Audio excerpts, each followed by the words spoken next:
So I chose for our text today, falling into the hands of the living God. I think it comes from Job. Does anybody know? I think it's somewhere Job says, woe is me, I've fallen into the hands of the living God. So it has connotations of threat and punishment and danger and being overwhelmed by majesty. To fall into the hands of the living God is modified as soon as you realize that for God to live is to love. So there's no safer place in the world to be than in the hands of God. And to fall into it, I suppose, suggests that it's a gift. You don't really jump. You get pushed, shoved, or it happens. And the emphasis I'd like to make today is just to chat a little bit about the personality, so to speak, of God. What to do with this revelation of a reality that is beyond reality. Reality that is beyond being and non-being, a reality that just is, and which has chosen to invite us to is too. So, by just being, by just having been born, here we are automatically in relationship to that which is. Relationship and being are the same.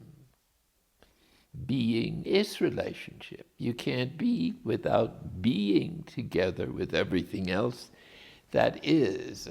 So when you introduce a further idea that God is too big to be included in being, even as the supreme being, he's more supreme than the supreme being. He just is. And there's no human word that can, or words that can encompass this reality of that which is. So to fall into the hands of the living God is to accept the fact that if we are ising at the moment, if we have being, it's because we have emerged from this source and are creatures. That is to say, we're made out of nothing. Now I know some philosophers our good friends, the atheists, don't agree with this idea. They think we always have been, even though our period on earth is somewhat transitory. But I think they're trying to reflect the difficulty in explaining how we got here, where we came from, where we're going. And so there's a liturgical formula, or maybe it's just philosophical, by Karl Jaspers a few decades ago, that is communicated in Latin and sounds like this. The ultimate reality is the mysterium tremendum. I guess that's Latin, meaning is the mystery of God is overwhelming, colossal, monumental, unbelievable. And that this is all expressing a love that is beyond anything that we understand by love, but into which we are called by that love itself. But Jaspers adds a second aspect.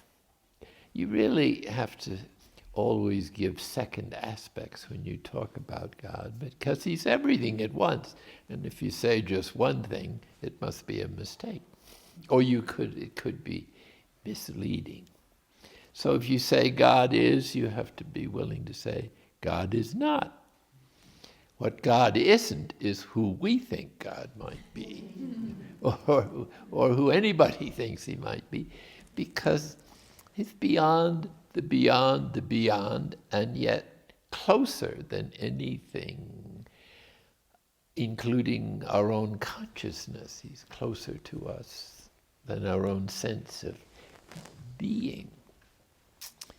And so the other phrase, also in Latin, is mysterium tremendum et fascinans. It's not a bad formula. I think the liturgy may use it somewhere. But mysterium tremendum is awesome, and it could be a little too awesome, I mean, if you don't add the second part of this reality, which is he's irresistible, fascinating, and that along with the awesome character of infinitude, there is this infinitesimal aspect of God, which is so small. All the physicists on Earth up till now have not been able to find out anything smaller. Wherever they go, it's still beyond the beyond. And so God is stretching into the infinity, excuse me, of nothingness, and at the same time is attending with the greatest care to that which is just barely something, just beyond nothingness, and which comes out of nothingness. So one of the greatest ways we can relate to God is to accept him as he is, as far as we can know. And as far as we can know is acknowledging that we don't know. So you don't have to be able to describe God or think of God in any kind of image. If you are, that's God in a very real sense, because if there was no God, where would we be? Well, you can hypothesize we would have been there anyway, but I wouldn't bet on it. So this God is awesome, but incredibly tender, close, loving, intimate, fatherly, motherly, sisterly, brotherly, friendly, engaged, soul friend, partner, companion, beloved, spouse, and the ultimate unity. So we're never separate from God. We just think so. So if we could stop thinking separation or alienation, then I don't say we would know God, but we would be relating to that which is. And so when you do centering prayer or something similar that cultivates silence, you're really cultivating intimacy with God, whoever that is. God is really a kind of nickname, because you have to say something to describe this level of being, or rather non-being, or perhaps better, super-being. So this awesome character of God I'd like to address a little bit this morning, and for fun, to see if we can understand God a little better, not by understanding him, but being charmed by his delightful presence. Charmed. which suggests concern, friendliness, love, and above all, an interest to form a relationship with us. The idea of belonging completely to God is God's idea. So it's not pride, it's not trying to make something out of ourselves, especially when we begin to feel like nothing, which happens as you get older. I've found being nothing the best stance I've ever taken. Nobody can argue with that. There's nothing to argue with. So you're completely free. The only thing that prevents us from accepting that we're just a creature made from God's love is us, our pride. Drop that, and you have the relationship in all its fun. I say fun advisedly because, and this might be an introduction to talk about the mysterium, tremendum. Wow is about one reaction. Or to run for cover is another reaction. But even as you run, you feel this tug, this desire coming from one's whole being or someplace so deep inside you can't resist it, that wants to know more about this, that wants to feel it, to perceive it. And we have senses, so we try to imagine God in various sense roles, knowing that he's beyond all that. But it's the fascinating character of God.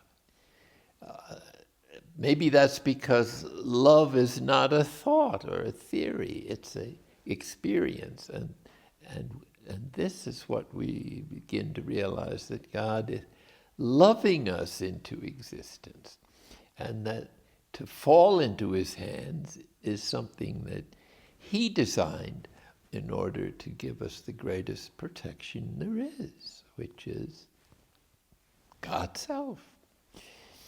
Well, anyway, God seems to have a playful side. This is why you can never say anything definitive about him once and for all. What's playful? I don't know. Here's a guess. What do you do when you have everything? Literally. When you are everything, have everything. And what do you do with that? Well, there's no sense of working, because working usually has some kind of purpose, and everything he wants happens by the very thought of God. So God doesn't exactly think, but whatever idea comes to his mind, he is. So that to know God is to, but it's not a theory, and it's not ultimately an experience. It just is. And so, in order not to be overwhelmed by the mysterium tremendum, this huge reality, that to know that he is adventurous, likes to take a risk. I would say that the greatest risk God ever took was in creation. Because as soon as God, who has everything and is all perfect, creates, it can't be God. Hence it has to be imperfect. So the most you can do is to participate in perfection. And God is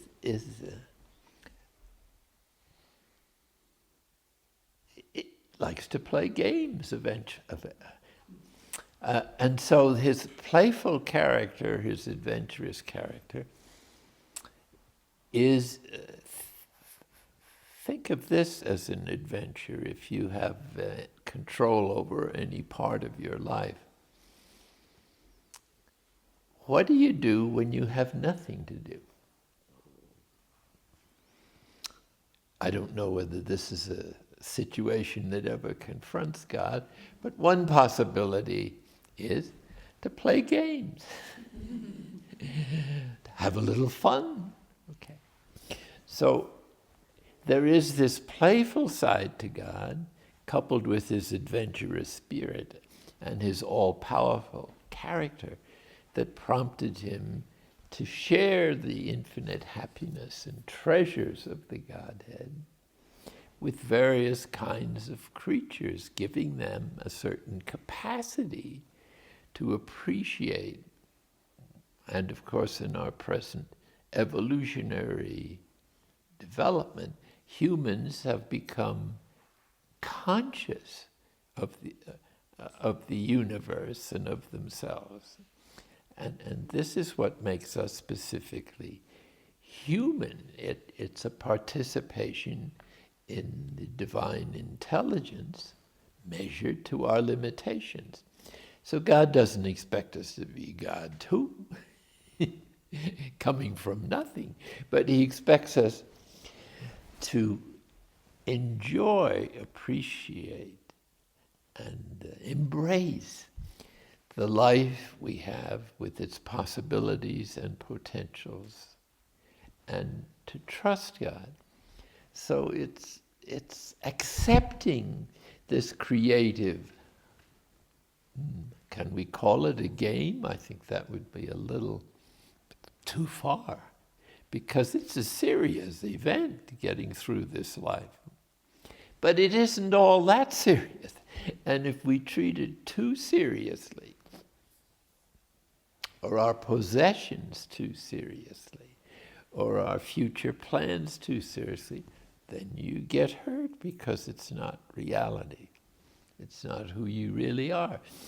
So what God does in creation is deliberately to create a whole millions, billions of creatures who are not God and therefore are imperfect of their very nature.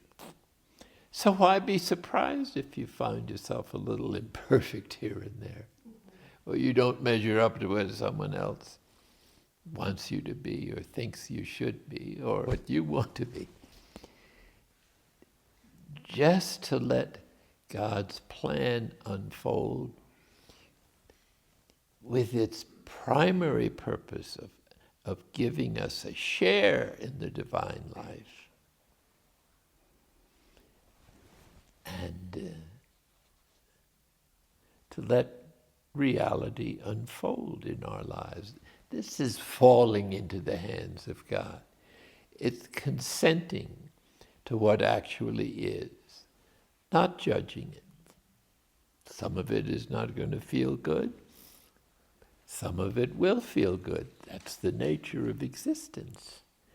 Everything that exists has some disadvantages as well as advantages. Why be surprised if we have the same experience in ourselves? Some things we do are real nice, some things we do are not so nice. Who suffers? You do, unless you fall into the hands of God and let it happen. And be content to be just who you are. No one else will ever be able to replace you. Each of us is incredibly unique, chosen. If you just think of how much chance you have to get born into this world, it says something about God's choice, because in every procreative act, only one cell emerges, and what happens to the other million or two? They go back to nothing, or they serve in some other capacity in the universe we may not understand yet. But each of us sitting here is not only one in a couple of million, but one in billions of choices if you add the possibility of many conjugal experiences in which this extraordinary reproductive capacity takes place. And then once you get born, until quite recently, beginning of, let us say, the 1900s, only of all the people born, half of them would have been dead at 16. So many of our fellow travelers on this human journey never had a full chance to reach adulthood and the full potentialities of human nature. We did, and I venture to say, what does that say? Is that chance? Well, possibly. But it also means that God loves you, wanted you to be part of the participators in the divine nature. And so you've got nothing to be afraid of, except not consenting to God's plan, which is to embrace our own imperfection side. The Buddhists have a delightful saying, Zen Buddhist, this comes from, I'm not sure they all agree to this, but in every moment they distinguish 69 seconds, 69 parts in every second. So you're getting close to nanoseconds there that science has discovered. So we're going in and out of existence during that time. 69 times for the Buddhists. But this is child's play now, because science has distinguished trillions of parts to a second. And you can see a computerized picture of creation a trillionth of a second after the Big Bang, which as far as we know is the start, at least, of this universe, and absolutely everything in it. So this is kind of awesome. Just think of what it's like while I'm talking. You're going out of existence and being recreated trillions of times in the new scientific calculations. If you prefer to be a Buddhist, it's 69 times. All I can say is, this is picayune compared to what it actually is the case. So here's another fact coming to us from the marvelous discoveries of contemporary science with its microscopes and its telescopes. It's revealing to us what was never before revealed of how creation works in such a way that we don't have any of the answers yet, but we're going in a direction that completely transcends the cosmology in which the great religions of the world came into existence. That's why I think a lot of people in our cultures, with their scientific information, if they have that information, are uneasy with some of these scriptural passages because they were written in a cosmological consciousness that is no longer possible to accept literally from a scientific point of view. So this alerts us to the fact that we're living in a period of time that is axiomatic, that is shifting into new states of awareness that will certainly affect our consciousness and eventually society itself. So as evolution unfolds, we see that it doesn't contradict the idea of God taking care of everything that happens or being responsible. yes, he's responsible, but in between him and actuality are sometimes many dozens of other factors, secondary causes, which are not necessarily God's will, but he consents to because he created them to function in certain natural ways, which all of creation does, except humans who some thousands of years ago entered a new state of brain development which enabled us to have abstract thoughts like forgiveness, compassion, relationship, friendliness, altruism. All these things indicating a new level of responding to reality that is now growing, evolving in the whole of creation, which invites us to look upon evolution as simply God's way of carrying out creation. Notice the dynamic view that this communicates. By dynamic view, I mean it's not happening by a this or that or black and white situation, but the combination of trillions of causes that are independent, some of which have a nature that is fixed, like the plants and the animals. They do their thing very well. But they also have competition with other instinctual beings who are trying to grow, nourish themselves, and reproduce the species.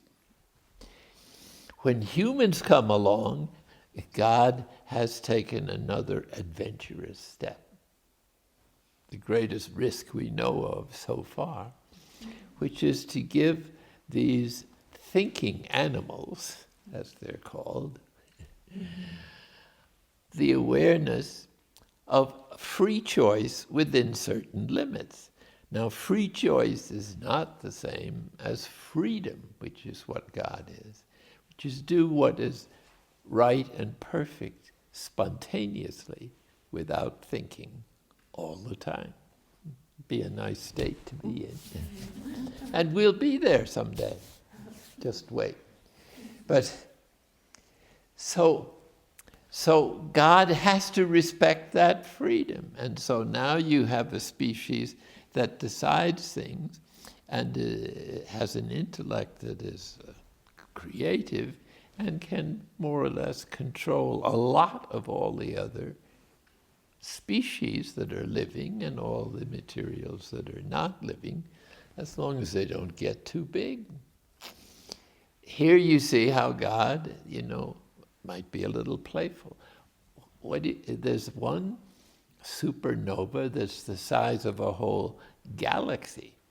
Well, that's monumental. But maybe God likes to see how big things can get. I mean, it's part of his game plan. And so, besides God handling things and perfectly free to interfere in any part of evolution, besides the various species he's made, which do their thing automatically, it's not a question of choice, the choice people, which is us, who do our own thing, and hence God wants us to accept or fall into his hands freely. That is, we have to let go. And he has to respect that. So we can think up our own plans for how creation should be and try to compete with God, but I assure you, you will lose that game. The other thing is chance. There's no reason chance hasn't an effect also in evolution.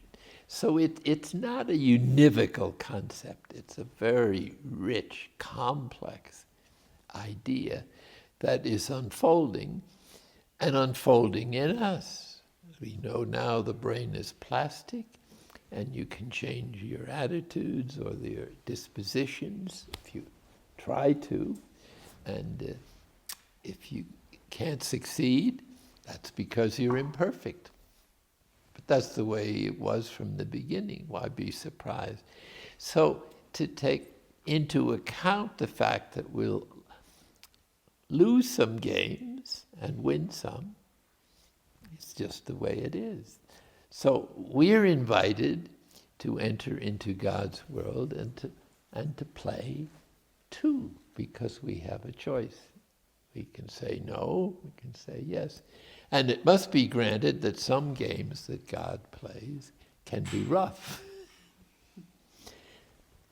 That doesn't mean that they don't have this playful side. So I think in every situation, however horrendous it may seem to us, there is this light touch of God that perhaps the evolutionary process confirms, that no matter what happens, and there's some regressions and some progressions, but on the whole, we're in a very different state than we were a trillionth of a second after the Big Bang.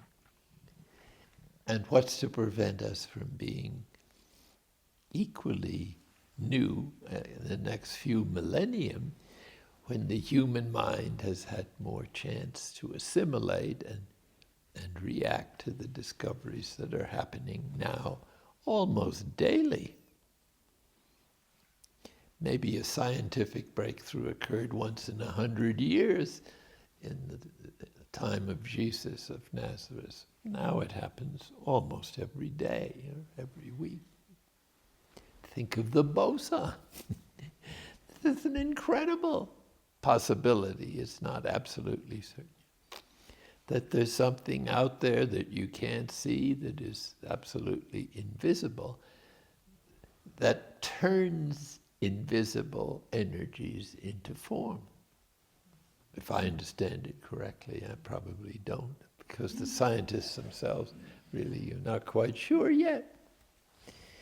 But what the discoveries of science are saying today is, this is how God works. This is how creation works. This is where you came from. This is where you are. Your ancestors hung around in trees. They instinctually followed certain necessary natural laws, such as looking for something to eat and being nourished physiologically, reproducing their respective species. And that in that process, genetic science is now revealing that there are certain patterns. All life seems to roughly be governed by the DNA, and for all we know, it can develop new species. In any case, what are some of God's favorite games? See whether you just focus on whether you'd thought of this and would like to play too. One is hide and seek. Now this is a classic game that starts out with our very creation in a visible world with the five senses and a thinking capacity. So God now has five senses to hide behind the reality that's out there. So we never see him physically. Or if you do, is probably touched up by your imagination or preconceived ideas. But there it is. God hides behind each sense. He's always present. Why don't you see him? It's because the inner eye of faith hasn't been sufficiently awakened to perceive the divine presence as source in everything that exists. As Teilhard de Chardin taught in his day, every particle is filled with Christ, every subatomic particle. And we're just trillions of them put together with some kind of order by somebody, or by the natural impulse of the energy forces that God created. We're just beginning to get acquainted with how invisible energy may be working. It's fascinating frontier. But in any case, God is revealing himself to us in every moment by what we see. In other words, God is more you than you are. Everything you have that is conscious is coming from his gift and his sustaining of that gift, which involves every nanosecond of time, and that constant recreation of us every trillionth of a second, if it's only a hypothesis, but an intriguing one. And I think it would help if all the leaders of the world took a course which they saturated themselves in that idea. You're only here temporarily, and time itself may be a construction of our brain, and when it gets as small as a trillionth of a second, it's as good as no time. It sort of merges into eternity, which is not a lot of time, but no time at all. It's part of being beyond our limited and imperfect access to being. So in our spiritual journey, as you do the contemplative prayer, as you listen to the sound of sheer silence in prayer, disregarding, of course, the thoughts that your receptive apparatus, the brain, is worse than any radio ever was as far as receiving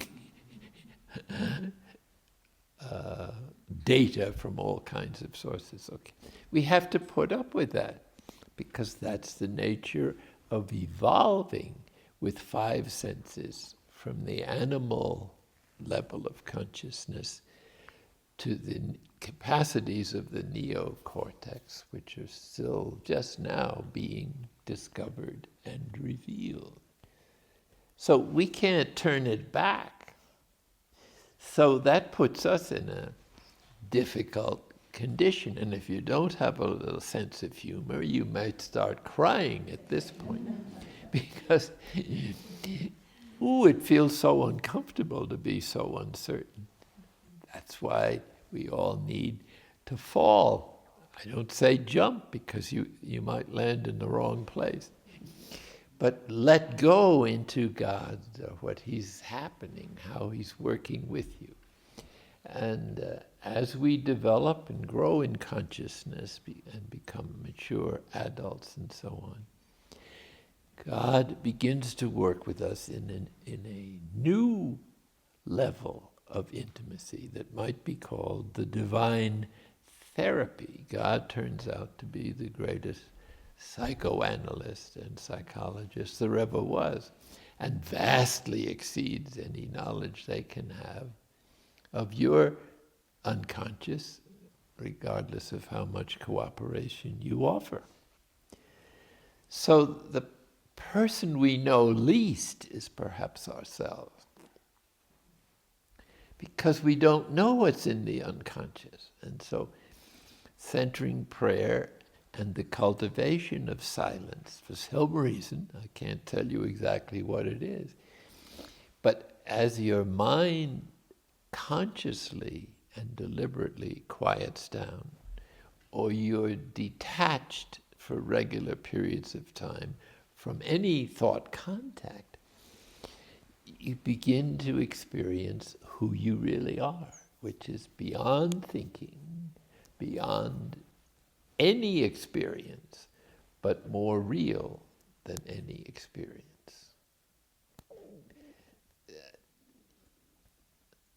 So you have to trust God and trust him, well, almost infinitely. No matter what happens, it comes from love.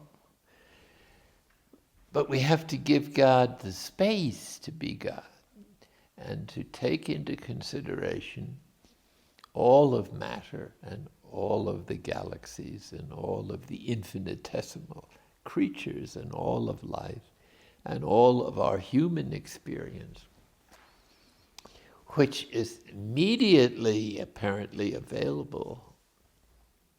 And he just leads us gradually out of the woundedness of this situation we're in, of being thinking animals who haven't yet been able to incorporate our instinctual ancestral information into the capacities for human life and judgment, which comes through the development of the neocortex and whatever other things are going to develop in the near next few millennia.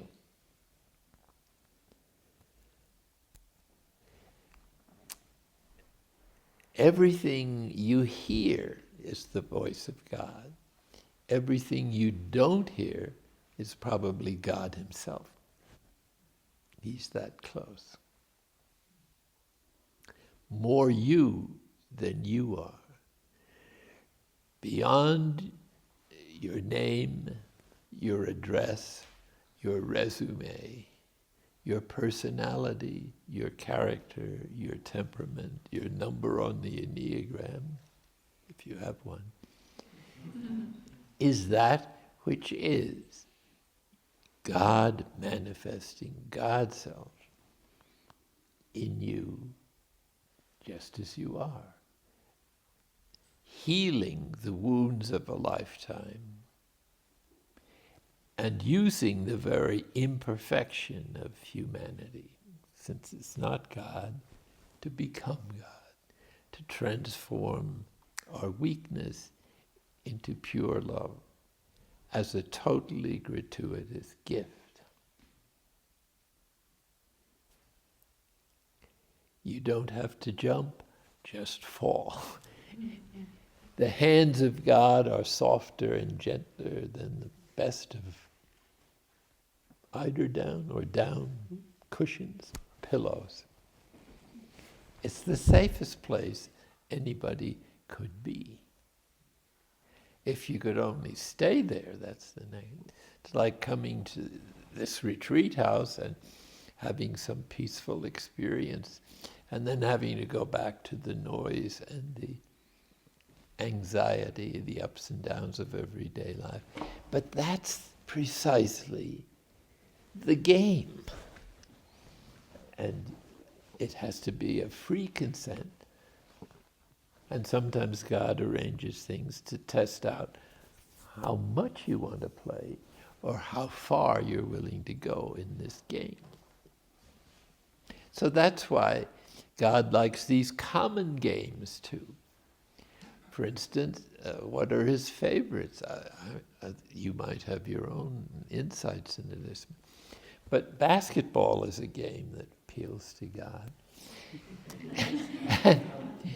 And if you're willing to be the ball, it gets to be very exciting, and it'll explain to you why some things that are very uncomfortable have to be put up with. Like if you want the ball to bounce high, you have to force it onto the floor with all the strength you have. And if you're really very skilled, you can bounce it off the floor into the basket. You're ready for a prize at that point. Meanwhile, if you're the ball, all the other players are trying to get you too.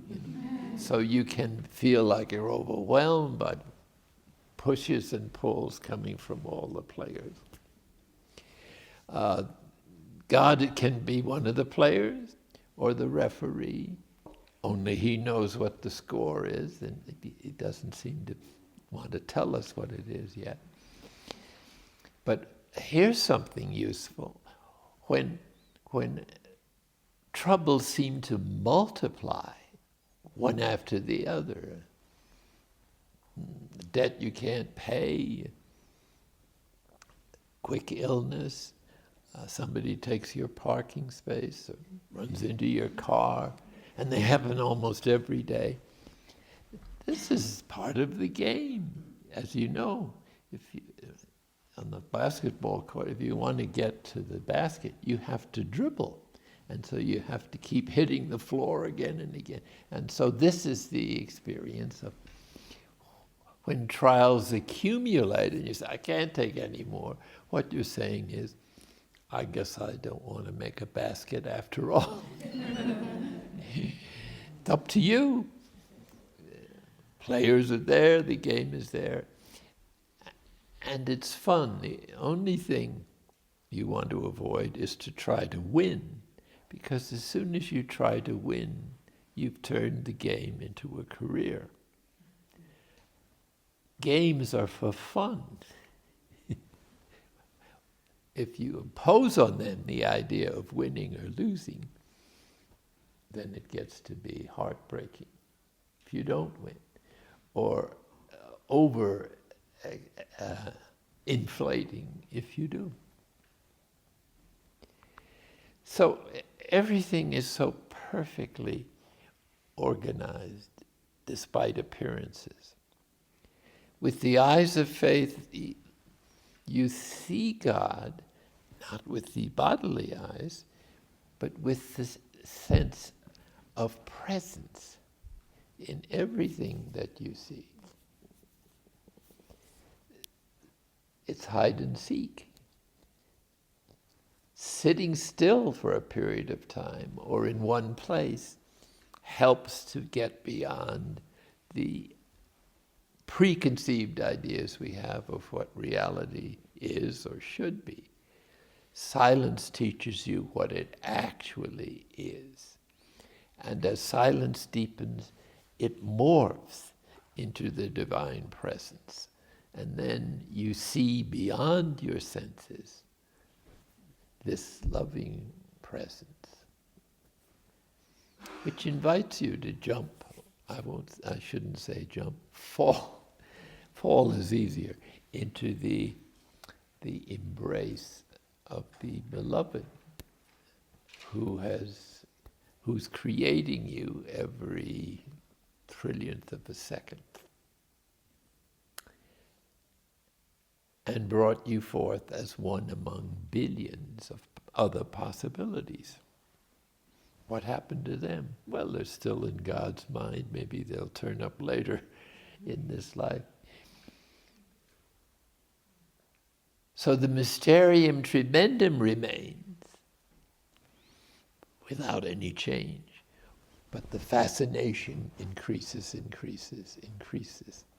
And so evolution is a process of growing intimacy with God, of relaxing into reality so that whatever happens is what you want to, more and more freely. And so your freedom of choice begins to be freedom, which is what God is, to do what the Spirit suggests in every situation, spontaneously, effortlessly. And then to be plunged back into the everyday wear and tear. But that's what proves the level of your transformation. Because if you can maintain your peace of mind that was present at times in prayer, in difficulties that get bigger and bigger, then your spiritual maturity is increasing, and everything is God. Or God is all in all, as I guess Paul said in one of his epistles. So you don't have to succeed in this world, you just have to be. That is, consent to the reality that God has given us. And this is so thoughtful, so tender, so considerate, that out of, 7 billion people, God is working with each one to build a unique relationship that's never been known before or can be repeated. It's unique. So that our consent is a gift. The gift, because what else can we give God? He doesn't need anything. He just wants to love us, because that's what life is all about. And so love is not sentiment, although it has sentiments. It's the practical acknowledgement of our equality with all the other free choice people who ever lived or will live. A willingness to take them into our heart, a willingness to forgive. And perhaps that's what heaven is. I'll conclude with this little story from a friend of mine who works with the veterans coming back from Iraq and Iran, who are deeply damaged by the horrors or the experiences or the things they did under orders or quasi-orders, or because they didn't know what else to do in impossible situations. So they're sitting in a circle doing a kind of meditation, which is not centering prayer, because for them, the cultivation of silence would be too soon, and trying to be silent would let in the terrible memories that are ruining their life or have ruined it already. So it has to be prudently applied, a certain level of meditation that is not all silence, but has enough activity to give them a chance to resist the memories that are unbearable. And as they were meditating, he saw around that circle, like you're sitting right here, a larger circle around them that he knew were people who had died and who were actually the people they had killed or wounded. And they were all communicating this total forgiveness and love and compassion for them. People in the inner circle didn't happen to see this. But the energy was there, and this is what we don't know about how invisible energy works. But love communicates. It's the most powerful energy there is, and it takes the form of compassion at times or forgiveness according to circumstances. So here are these people expressing to the ones who actually murdered or abused them or damaged them that they were totally forgiven from the heart. Unbeknownst to them, these veterans are receiving that incredible healing insofar as they're capable of it. But as they continue to meditate, their lives, at least many of them, can be recovered.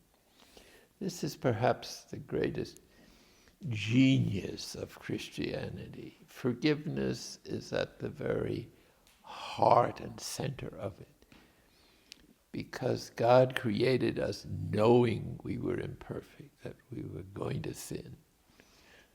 This he can take care of. He sent his Son into the world to take away all the consequences of sin. How did he take it away? By becoming sin himself, by taking the lowest place. So that in receiving forgiveness, one takes the lowest place too, acknowledging that we wounded others, perhaps unintentionally, but nonetheless did so, and need to receive their forgiveness in order to be made fully whole, fully human, and the divine human beings that is God's adventurous and high-risk plan for people who have the capacity to refuse it or reject it. Terribly serious choice. I think everybody will have to make it at some point in their lives as part of their spiritual journey, or perhaps but it's the moment of full redemption and transformation. Accept ourselves as we are, acknowledge our fault, but without any loss of confidence in God's immense forgiveness and his capacity to inspire others, even those we may have most wounded, with the same compassion and forgiveness. So heaven is a state of consciousness primarily, in which we can do that freely all the time and with respect to everything. Let go and let God is a favorite saying in Alcoholics Anonymous groups.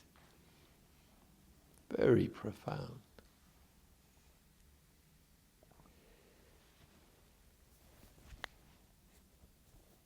And so, even in that perspective, which is so